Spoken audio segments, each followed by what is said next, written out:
الحمدللہ والصلاة والسلام علی رسول اللہ وعلی آلہ وصحبہ وموالا۔ محترم بھائیوں اور دینی بہنوں، السلام علیکم ورحمۃ اللہ وبرکاتہ۔ ایڈوانس اسلامک کورس میں آپ سب کا استقبال ہے، اور اس کورس میں ہم اسلامی آداب جانتے ہیں۔ اسلامی آداب میں ایک ادب ہے ازدواجی زندگی کے آداب میں، فیملی لائف کے آداب۔ اللہ تعالیٰ نے اپنے بندوں پر بڑا کرم کیا، احسان کیا کہ انہیں کی جنس سے ان کے لیے بیویاں پیدا کیں تاکہ وہ ان کے ساتھ سکون حاصل کر سکے۔ اللہ تعالیٰ فرماتا ہے سورہ الروم آیت نمبر 21، وَمِنْ آيَاتِهِ أَنْ خَلَقَ لَكُم مِّنْ أَنفُسِكُمْ أَزْوَاجًا لِتَسْكُنُوا إِلَيْهَا، اور اللہ کی نشانیوں میں سے ایک یہ ہے کہ اس نے تمہارے لیے تمہاری ہی جنس سے بیویاں پیدا کی تاکہ تم ان سے سکون حاصل کرو۔ گویا کہ یہ آیت ہمیں یہ بتاتی ہے کہ اصل سکون رب کی یاد کے بعد اس دھرتی پر ازدواجی رشتے سے جڑنے میں ہے۔ اسلام ہمیں شادی کرنے پر ابھارتا ہے اور فیملی لائف کو اچھی اور بہتر زندگی ٹھہراتا ہے۔ اسلام جوگی پن کو پسند نہیں کرتا کہ ایک انسان جنگل میں جا کر کے پریشرم کرے، بلکہ اسلام سماج میں رہ کر کے بیوی بچوں کا حق ادا کرنے پر ثواب رکھتا ہے۔ صحیح بخاری اور صحیح مسلم کی روایت ہے، اللہ کے نبی صلی اللہ علیہ وسلم نے بیان فرمایا، اے نوجوانوں کی جماعت، تم میں سے جو کوئی شادی کرنے کی طاقت رکھتا ہو وہ شادی کر لے، کیونکہ اس سے نگاہیں جھکی رہتی ہیں اور شرمگاہ کی حفاظت ہوتی ہے۔ سوال یہ ہے کہ کیسی لڑکی سے شادی کرنی چاہیے؟ صحیح بخاری اور صحیح مسلم کی روایت ہے، اللہ کے نبی صلی اللہ علیہ وسلم بیان فرماتے ہیں، عورت سے 4 چیزوں کی وجہ سے شادی کی جاتی ہے: اس کے مال کی وجہ سے، اس کے خاندان کی وجہ سے، اس کی خوبصورتی کی وجہ سے، اور اس کے دین کی وجہ سے۔ فاظفر بذات الدین تربت یداک، دیندار عورت کو ترجیح دو، تمہارے ہاتھ خاک آلود ہوں۔ گویا کہ شادی میں دین کو ترجیح دینی چاہیے، نہ تو مال، نہ تو خاندان، اور نہ تو خوبصورتی، بلکہ دین اہم ہے۔ کیسے لڑکے سے شادی کرنی چاہیے؟ سنن ترمذی کی روایت ہے، اللہ کے نبی صلی اللہ علیہ وسلم نے بیان فرمایا، اذا جاءکم من ترضون دینہ وخلقہ فزوجوہ الا تفعلوہ تکن فتنة فی الارض وفساد کبیر۔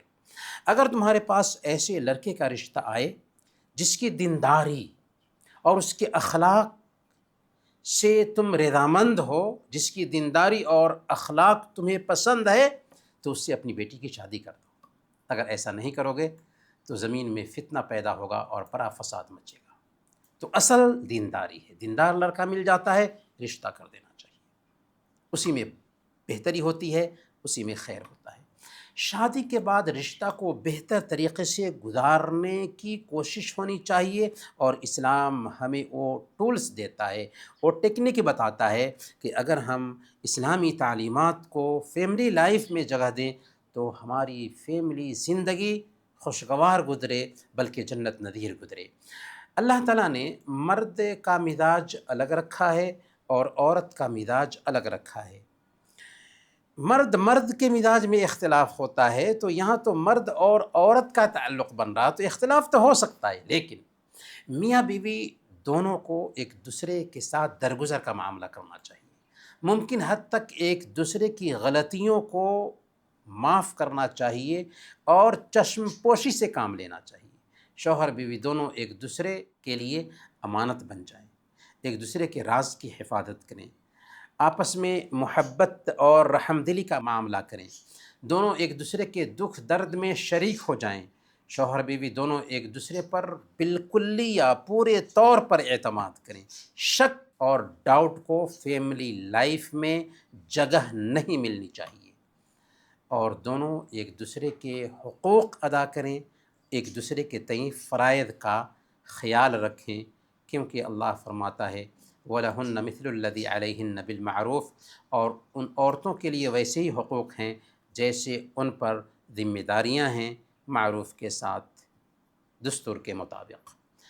شوہر بیوی دونوں کو چاہیے کہ اگر فیملی لائف میں اختلافات پیدا ہوتے ہیں تو ان کو فوراً نپٹانے کی کوشش کریں اور ایسی باتوں سے بچیں جو اختلاف پیدا کر سکتی ہیں۔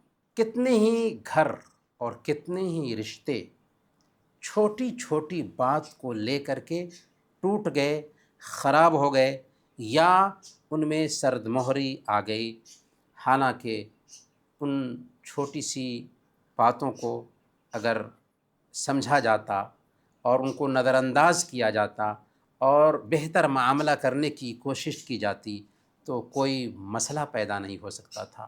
اسی لیے فیملی لائف میں اگر کچھ انبنی ہوتی ہے، فوراً شوہر بیوی دونوں کو آگے بڑھ کر کے بہتر بنانے کی کوشش کرنی چاہیے۔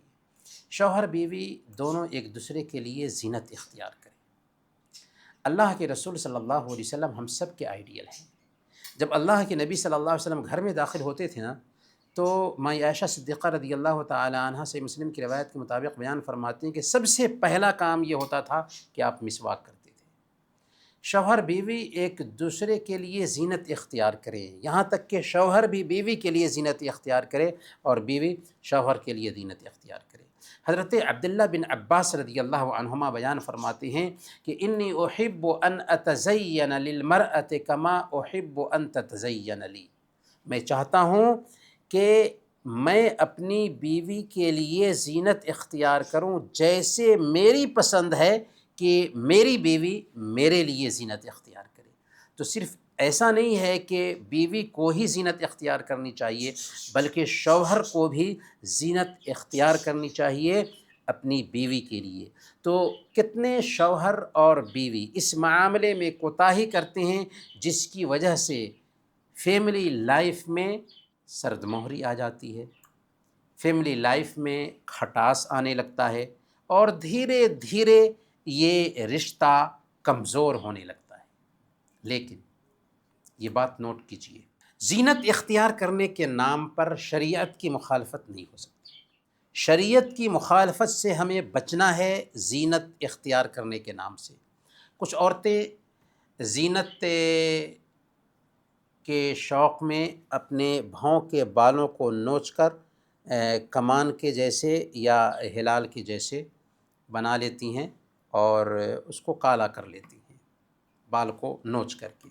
یہ کام اللہ کے رسول صلی اللہ علیہ وسلم نے حرام قرار دیا ہے اور ایسا کرنے والیوں پر لعنت بھیجا ہے۔ صحیح بخاری اور صحیح مسلم کی اوتھینٹک روایت ہے۔ اللہ کے نبی صلی اللہ علیہ وسلم نے بیان فرمایا، لعن اللہ الواشمات والمستوشمات والواصلات والمستوصلات والنامصات والمتنمصات والمتفلجات للحسن المغیرات خلق اللہ، کہ اللہ تعالیٰ نے گوندنے والیوں، گندوانے والیوں، بال جوڑنے والیوں، بالوں میں جو بال جوڑ کر کے زینت کے لیے استعمال کرتے ہیں، اور بال جوڑوانے والیوں، بھاؤں کے بال نوچنے والیوں اور نوچوانے والیوں، اور خوبصورتی کے لیے دانتوں کے بیچ فاصلہ پیدا کرنے والیوں پہ لعنت بھیجی، جو اللہ کی شکل کو، اللہ کی تخلیق کو بدل دیتی ہے۔ گویا کہ ایک عورت اگر بھاؤں کے بال اکھاڑتی ہے زینت کے لیے تو حرام ہے، ناجائز ہے۔ اسی طرح کچھ عورتیں ناخن بڑھاتی ہیں فیشن کے طور پر، یہ کافر عورتوں کی مشابہت ہے جس سے اللہ کے نبی صلی اللہ علیہ وسلم نے منع فرمایا۔ اللہ کے نبی صلی اللہ علیہ وسلم نے سنن ابی داؤد کی روایت کے مطابق بیان فرمایا، من تشبہ بقوم فہو منہم، جس نے کسی قوم کی مشابہت اختیار کی وہ انہی لوگوں میں سے ہے۔ اور یہ عمل اگر ہم دیکھیں تو فطرت کے بھی خلاف ہے، کیونکہ صحیح مسلم کی روایت ہے، حضرت انس رضی اللہ تعالی عنہ بیان فرماتے ہیں، وقت لنا رسول اللہ صلی اللہ علیہ وسلم فی قص الشارب وتقلیم الاظفار ونتف الابط وحلق العانہ الا نترک اکثر من 40 لیلہ۔ اللہ کے رسول صلی اللہ علیہ وسلم نے ہمیں ہدایت دی کہ ہم مونچے تراشنے، ناخن کاٹنے، بغل کے بال اکھاڑنے اور ناف کے نیچے کے بال صاف کرنے میں 40 دن سے زیادہ کا گیپ نہ رکھیں۔ بات واضح ہے کہ زیادہ سے زیادہ ان چیزوں کو 40 دن تک رکھا جا سکتا ہے، اس سے زیادہ گیپ نہیں ہونا چاہیے۔ تو اگر ایک عورت اپنے ناخن کو بڑھاتی ہے فیشن کے طور پر تو یہ حرام ہے اور غیر قوموں کی مشابہت ہے۔ اسی طریقے سے نوجوانوں میں بھی ایک گندی عادت، قبیح عادت یہ آئی ہے کہ وہ داڑھی مڑواتے ہیں، یہاں تک کہ اگر کوئی دلہا ہے بغیر داڑھی مڑوائے ہوئے شادی کے لیے نکل جاتا ہے تو اس کو عیب سمجھا جاتا ہے، حالانکہ عیب یہ ہے کہ داڑھی مڑوایا جائے، کیونکہ یہ بھی حرام ہے اور اللہ کی پیدائش کو بدلنا ہے۔ اللہ کے نبی صلی اللہ علیہ وسلم نے صحیح مسلم کی روایت کے مطابق بیان فرمایا، جزوا الشوارب وارخوا اللحى خالف المجوس، کہ مونچھیں چھوٹی کرو، داڑھیاں بڑھاؤ اور مجوسیوں کی مخالفت کرو۔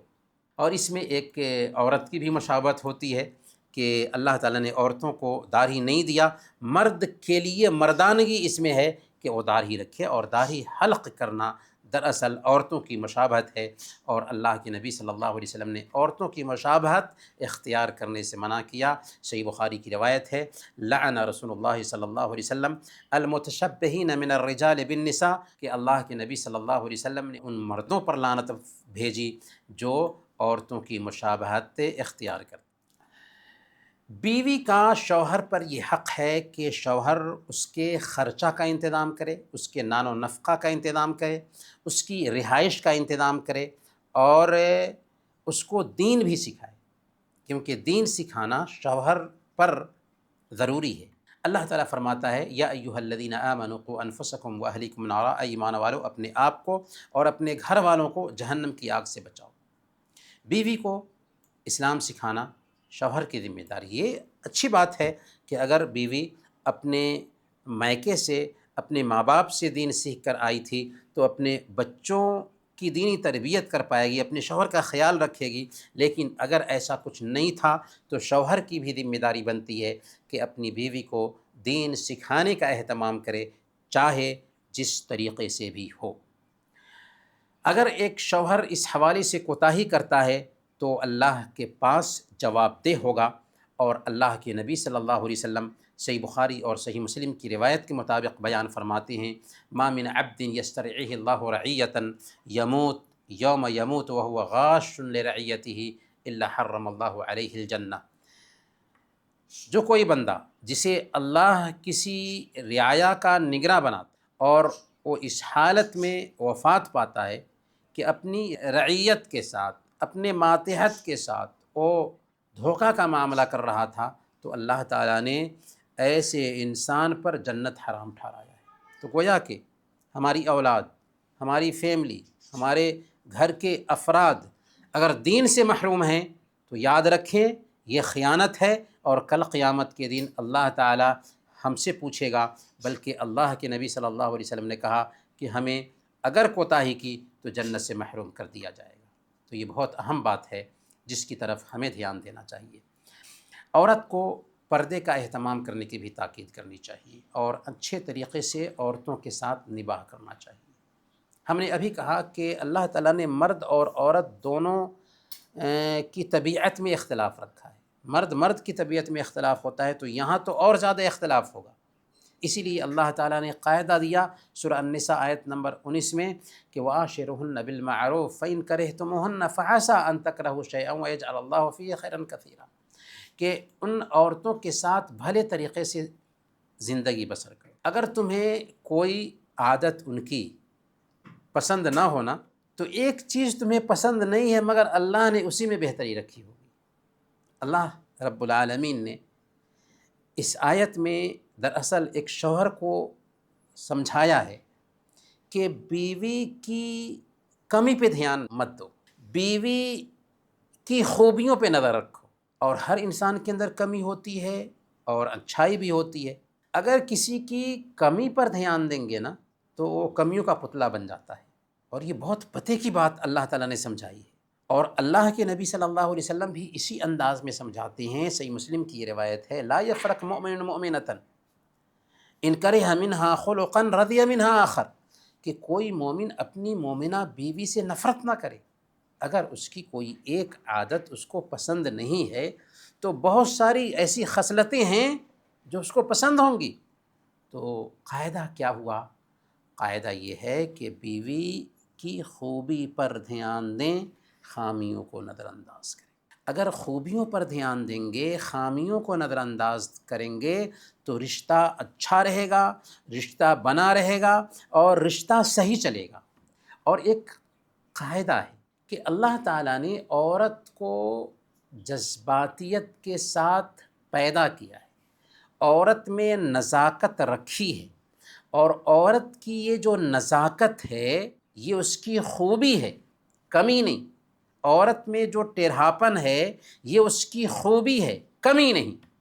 اس لیے شوہر کو صبر سے کام لینا چاہیے، رحمت اور شفقت کا معاملہ کرنا چاہیے، دل سوزی کے ساتھ، محبت کے ساتھ اپنی بیوی کو سدھارنے کی کوشش کرنی چاہیے۔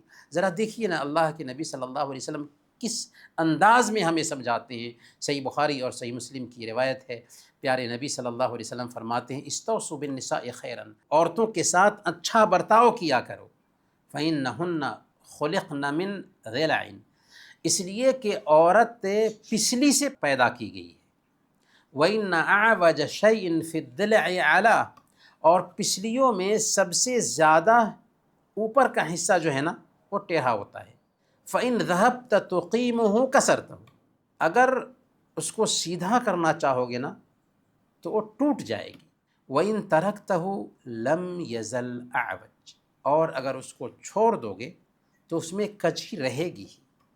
فاستوصوا بالنساء خیرا، اس لیے عورتوں کے ساتھ اچھا معاملہ کرو۔ تو یاد رکھیں، عورتوں کے اندر نزاکت کا پایا جانا، عورتوں کے اندر ٹیڑھاپن کا پایا جانا یہ کمزوری نہیں ہے، یہ خوبی ہے، یہ عورت کی خوبی ہے، اور اس خوبی کو سراہتے ہوئے شوہر کو بہتر معاملہ کرنے کی کوشش کرنی چاہیے۔ اس لیے بیوی سے اگر ایک شوہر اچھی گفتگو کرتا ہے، نرم لہجے میں بات کرتا ہے، میٹھی بات کرتا ہے، تو اس کے دل کو وہ جیت لے گا۔ کون ہے یہ عورت؟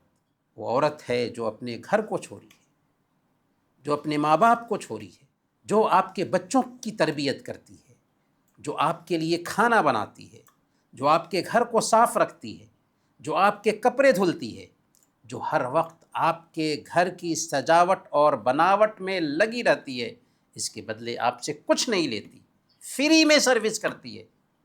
آپ محنت کرتے ہیں، 8 گھنٹے ڈیوٹی کرتے ہیں، اس کی تنخواہ آپ کو ملتی ہے، لیکن یہ عورت ہے جو فری میں سروس کرتی ہے، فری میں محنت کرتی ہے۔ شوہر کے 2 میٹھے بول اس کی ساری پریشانی کو دور کر دیتے ہیں۔ اللہ تعالیٰ نے اس ہستی کو ویسا بنایا ہے، اس لیے اس کی نزاکت کو برداشت کریں اور اس کی کچھ تعریف کریں، اس کی خدمات کو سراہیں۔ یہ 2 بول اس کی ساری تھکاوٹ کو بھلا دیں گے۔ بیوی کی رائے کا بھی احترام کرنا چاہیے۔ کبھی کبھار بیوی کے مشورے میں برکت ہوتی ہے، اور کئی ایسے مسائل ہوتے ہیں جو الجھے ہوئے ہوتے ہیں، اچانک صحیح مشورہ کی وجہ سے وہ مسائل سلجھ جاتے ہیں۔ آپ اللہ کے نبی صلی اللہ علیہ وسلم کی زندگی میں ایک قصہ دیکھیے، صلح حدیبیہ کا موقع ہے۔ اللہ کے نبی صلی اللہ علیہ وسلم نے مشرکین کے ساتھ سمجھوتا کیا کہ 10 سال کے لیے ہمارے اور آپ کے بیچ جنگ بند رہے گی، اور اس میں کچھ دفعات ایسے تھے کہ صحابہ کو پسند نہیں تھے، کیونکہ لگتا تھا کہ گر کر کے اللہ کے نبی صلی اللہ علیہ وسلم صلح کر رہے ہیں۔ اسی لیے اللہ کے نبی صلی اللہ علیہ وسلم نے جب صحابہ کو حکم دیا کہ اپنے سر کے بال مڑوا لیں اور اپنے جانور ذبح کر لیں، تو کوئی صحابی یہ کام کرنے کے لیے تیار نہیں، حالانکہ وہی صحابہ تھے جو آپ کے ایک اشارے پر سر ٹیکنے کے لیے تیار تھے۔ اللہ کے نبی صلی اللہ علیہ وسلم پریشان ہیں، اور اسی پریشانی میں اپنی بیوی حضرت ام سلمہ رضی اللہ تعالی عنہ کے پاس جاتے ہیں اور ذکر کرتے ہیں کہ میں بولنا ہوں لیکن کوئی میری بات سننے کے لیے تیار نہیں۔ حضرت ام سلمہ رضی اللہ تعالی عنہ نے بہت ہی پیارا مشورہ دیا، کہا کہ یا رسول اللہ، آپ کسی سے کچھ مت بولیے، آپ جائیے اپنا جانور ذبح کیجئے اور اپنا بال مڑوا لیجئے، پھر دیکھیے کیا ہوتا ہے۔ اللہ کے نبی صلی اللہ علیہ وسلم واقعی حضرت ام سلمہ رضی اللہ تعالی عنہ کے مشورہ پہ عمل کرتے ہیں، جاتے ہیں، اپنا بال مڑوا لیتے ہیں، اپنا جانور ذبح کرتے ہیں۔ صحابہ نے جب دیکھا اللہ کے نبی صلی اللہ علیہ وسلم کو تو فوراً اٹھے اور اپنے اپنے بال مڑوانے لگے، اپنا جانور ذبح کرنے لگے۔ تو اپنی بیویوں سے مشورہ لینا چاہیے، اس میں خیر ہوتا ہے، اس میں بھلائی ہوتی ہے، اور ان کے جذبات کی قدر ہو پائے گی جو اپنے آپ کو آپ کے لیے وقف کر چکی ہے، جو اپنے آپ کو آپ کے لیے تھکاتی ہے، اور بغیر کسی لالچ کے۔ گھریلو کام کاج میں بیوی کا ساتھ دینا چاہیے، کچھ کاموں میں ہاتھ بٹانے کی کوشش کرنی چاہیے۔ یہ عیب کی بات نہیں ہے، بلکہ یہ خوبی ہے شوہر کی کہ گھر کے کام میں بیوی کا ساتھ دے شوہر۔ صحیح بخاری کی روایت ہے، حضرت عائشہ صدیقہ رضی اللہ تعالی عنہا بیان فرماتی ہیں کہ کان رسول اللہ صلی اللہ علیہ وسلم فی محنت اہلہ، اللہ کے نبی صلی اللہ علیہ وسلم جو ہم سب کے آئیڈیل ہیں، آپ اپنے گھر والوں کی خدمت میں لگے رہتے تھے۔ جب نماز کا وقت ہوتا تو نماز کے لیے نکل جاتے تھے۔ سنن ابن ماجہ کی روایت ہے، حضرت ابن عباس رضی اللہ تعالی عنہما بیان فرماتے ہیں کہ اللہ کے نبی صلی اللہ علیہ وسلم نے بیان فرمایا، خیرکم خیرکم لأہلہ وانا خیرکم لأہلی، کہ تم میں بہتر وہ ہے جو اپنے گھر والوں کے لیے بہتر ہو، اور میں تم سب میں اپنے گھر والوں کے لیے بہتر ہوں۔ اللہ کے نبی صلی اللہ علیہ وسلم سارے انسانوں میں اپنے گھر والوں کے لیے سب سے بہتر تھے۔ ہمارے لیے نمونہ کون ہے؟ ہمارے لیے نمونہ، آئیڈیل اور رول ماڈل پیارے نبی صلی اللہ علیہ وسلم کی زندگی ہے۔ بیوی کو چاہیے کہ شوہر کی ہر جائز بات مانے، گویا کہ جہاں بیوی کا خیال رکھنا ہے وہیں عورت کو بھی چاہیے کہ اپنے شوہر کا خیال رکھے۔ بیوی کو اپنے شوہر کی ہر جائز بات ماننی چاہیے۔ مسند احمد کی روایت ہے، حضرت حسین بن محسن رضی اللہ تعالی عنہ کا کہنا ہے کہ ان کی پھوپھی نے انہیں بتایا کہ ایک بار وہ کسی کام کے لیے اللہ کے نبی صلی اللہ علیہ وسلم کے پاس گئی، تو اللہ کے نبی صلی اللہ علیہ وسلم نے ان سے پوچھا، کیا تو شوہر والی ہے، یعنی کیا تو شادی شدہ ہے؟ تو وہ کہتی ہیں کہ میں نے کہا کہ جی ہاں اے اللہ کے نبی صلی اللہ علیہ وسلم، میں شادی شدہ ہوں۔ آپ نے فرمایا کہ تم اپنے شوہر کے لیے کیسی ہو؟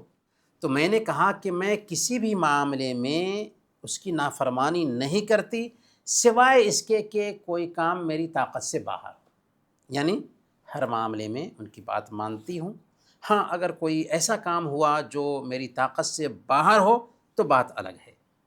اللہ کے نبی صلی اللہ علیہ وسلم نے یہ سن کر فرمایا، فانظری این انت منہ فانما هو جنتک ونارک، تم دیکھ لو کہ تم اس کے ساتھ کیسا معاملہ کر رہی ہو، کیونکہ وہی تمہارے لیے جنت ہے اور وہی تمہارے لیے جہنم۔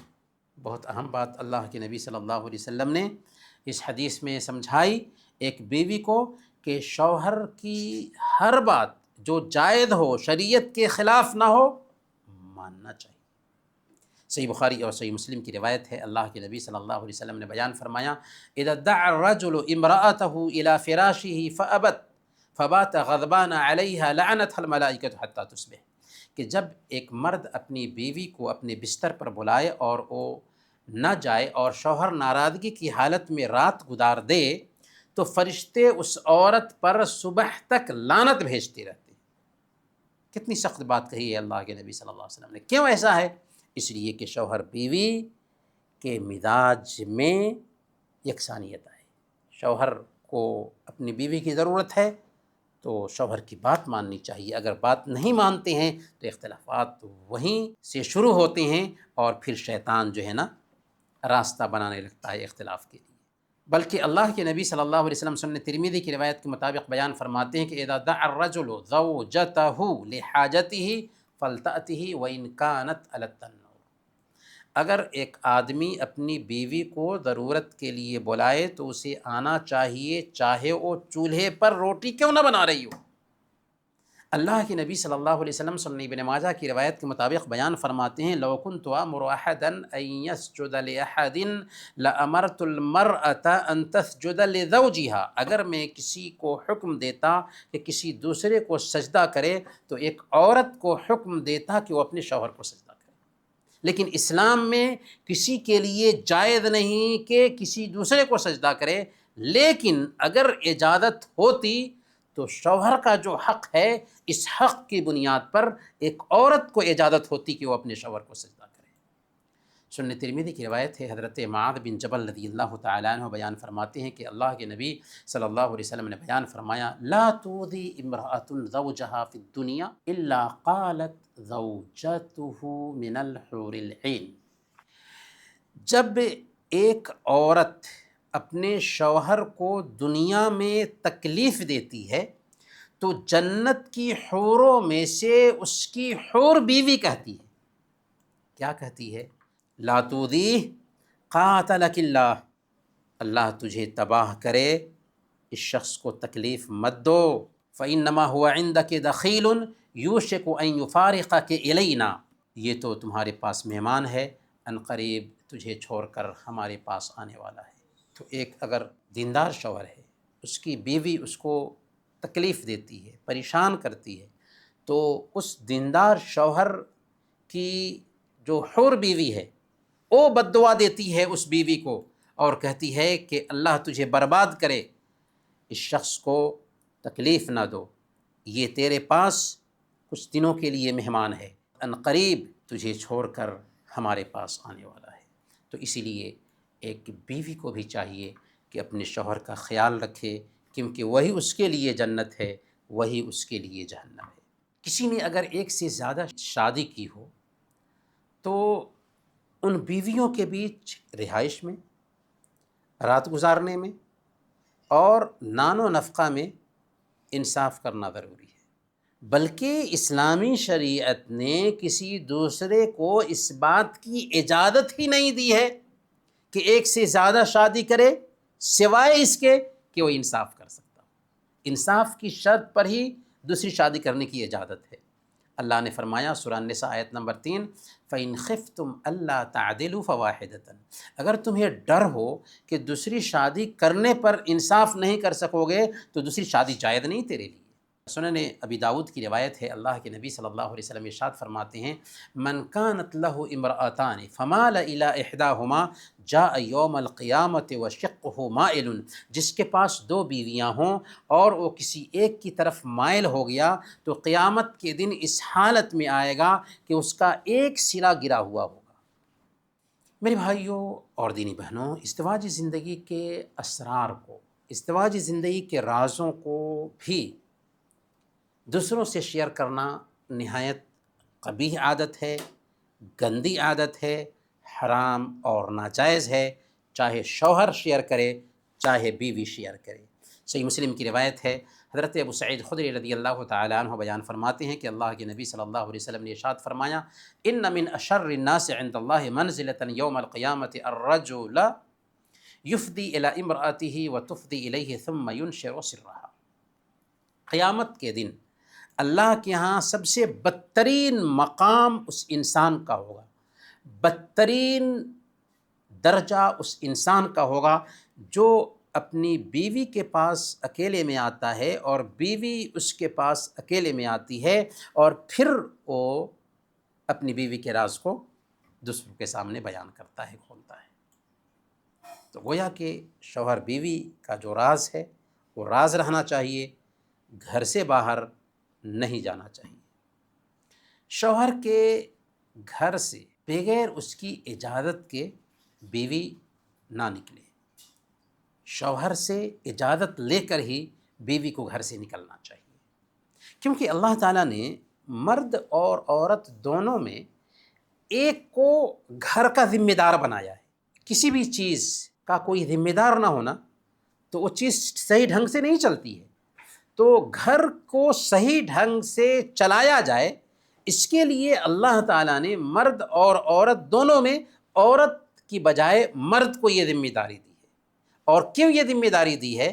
فطری طور پر مرد یہ ذمہ داری قبول کرنے کے لائق ہے، چاہے دنیا کچھ بھی کہہ لے، وَلِلرِّجَالِ عَلَيْهِنَّ دَرَجَةٌ، مردوں کو عورتوں پر ایک درجہ حاصل ہے مرد ہونے کے ناطے، تاکہ عورت کی حفاظت ہو سکے۔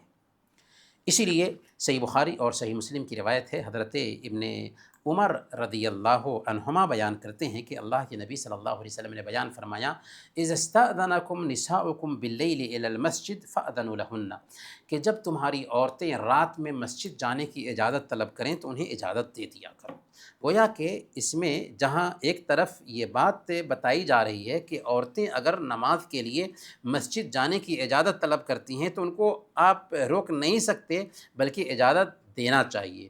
اور دوسری بات جو اس حدیث سے سمجھ میں آ رہی ہے وہ یہ ہے کہ عورتوں کو اجازت لے کر کے یہاں تک کہ مسجد میں نماز کے لیے جانا ہے تو نکلنا چاہیے۔ اسی طریقے سے صحیح بخاری اور صحیح مسلم کی روایت ہے، حضرت عائشہ صدیقہ رضی اللہ تعالی عنہا نے اللہ کے نبی صلی اللہ علیہ وسلم سے عرض کیا تھا، اتأذن لی ان آتی ابویہ، کہ یا رسول اللہ کیا آپ مجھے اجازت دیتے ہیں کہ میں اپنے والدین کے گھر جاؤں؟ تو پتہ یہ چلا کہ بیوی کو چاہیے کہ اپنے شوہر سے اجازت لے کر کوئی کام کرے، کہیں جانا ہے تو شوہر سے اجازت لے لے، مارکیٹ بھی جانا ہے تو شوہر کو بتا دے، میکے جانا ہے، کہیں بھی جانا ہے تو شوہر سے اجازت لے کر کے جائے۔ اس میں فیملی لائف اچھی ہوتی ہے اور انبری پیدا نہیں ہوتی، شوہر کو اطمینان ہوتا ہے، اور چونکہ وہ گھر کا ذمہ دار ہے تو ایک کمپنی میں اگر آپ کام کر رہے ہیں اور باس کو بتائے بغیر کہیں چلے جاتے ہیں تو کیا حالت ہوتی ہے آپ کی؟ تو ویسے ہی گھر بھی دراصل ایک کمپنی ہے جو شوہر بیوی پر مشتمل ہے، اس کا گارجین شوہر ہے، لہذا بتائے بغیر اگر کوئی کام ہوتا ہے نا تو اس فیملی لائف میں تلخی شروع ہونے لگتی ہے، اور پھر شیطان اس رشتے کو خراب کرنے پہ لگ جاتا ہے، کیونکہ شیطان کو سب سے زیادہ خوشی اسی بات میں ہے کہ یہ رشتہ خراب ہو جائے۔ عورت کے لیے ضروری ہے کہ اپنے شوہر کی اجازت کے بغیر کسی کو اس کے گھر میں آنے کی اجازت نہ دے، اور نہ ہی اس کی اجازت کے بغیر نفلی روزہ رکھے۔ سبحان اللہ، اللہ نے یہ حق رکھا ہے مرد کا، شرعی ناحیے سے یہ حق ہے۔ صحیح بخاری کی روایت ہے، حضرت ابو ہریرہ رضی اللہ تعالیٰ عنہ بیان فرماتے ہیں کہ اللہ کے نبی صلی اللہ علیہ وسلم نے بیان فرمایا، لا يحل للمرأة ان تصوم وزوجها شاہد الا باذنہ، کہ کسی عورت کے لیے حلال نہیں، جائز نہیں کہ اگر شوہر اس کا موجود ہو تو اس کی اجازت کے بغیر نفلی روزے رکھے۔ ولا تأذن فی بیتہ الا باذنہ، اور اس کی اجازت کے بغیر کسی شخص کو اس کے گھر میں آنے دے، جائز نہیں۔ ہاں، اگر ایک عورت کے فرض روزے چھوٹے ہوئے ہیں تو اس وقت شوہر کی اجازت ضروری نہیں ہے، لیکن مشورہ کر لینا چاہیے کہ میں ان دنوں سے ان دنوں تک فرض روزے رکھنا چاہتی ہوں، اور شوہر کو چاہیے کہ فرض روزے کی اجازت دے، لیکن نفلی روزے کی جہاں تک بات ہے تو شوہر کی اجازت کے بغیر نفلی روزے نہیں رکھے جائیں گے۔ انہی باتوں کے ساتھ آج کا درس ہم ختم کرتے ہیں، اور اللہ تعالیٰ سے دعا کرتے ہیں کہ ان باتوں پر ہم سب کو عمل کرنے کی توفیق عطا فرمائے۔ آمین، وصلی اللہ علی نبینا محمد وعلی آلہ وصحبہ اجمعین۔